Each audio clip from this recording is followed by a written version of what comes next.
Hey guys, in this quick tutorial, I want to show you that how to fix the game is not ready to load this save. Please wait in the atomic heart. I will show you the 6 methods to solve this error. I hope one of them will work for you. So the first thing that can solve your error is that you have to just make sure that the save file that you are trying to load is not corrupted and is compatible with the current version of the game that you are trying to load. So you have to just make sure that you are choosing the correct save file for your current version of the game. Doing so, hopefully your problem will be fixed. Moving to our second method, you have to just restart your console or PC one time, and after restarting your console or PC you have to just restart your game and hopefully your problem will be fixed. In some cases this problem exists when you have an old version of the game, so you have to just make sure that you have to just check for the updated version of the game. If any update is available, then you have to just install the updated version and hopefully doing so your problem will be fixed. Moving to our fourth method, you have to just verify the integrity of the game files. For this you have to just open your Steam library and then right click on your game and then click on the properties, and here you have to just click on the verify integrity of the game files. Doing so your problem will be fixed.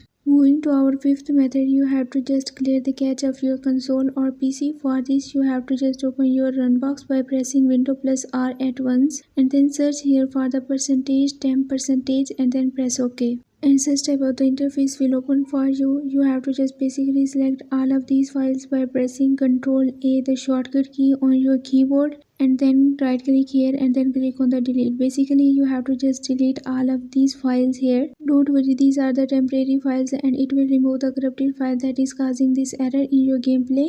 Don't forget to restart your PC after completing this process, and doing so hopefully your problem will be fixed. So now moving to our sixth and the last method, you have to just delete or uninstall the game files and again install it with a stable internet connection, and doing so hopefully your problem will be fixed. So that's all for this video. For more information you can visit my website whose link I have shared in this video's description. Leave a like and a comment for this video and also subscribe my channel. Let me guide. Thanks for watching.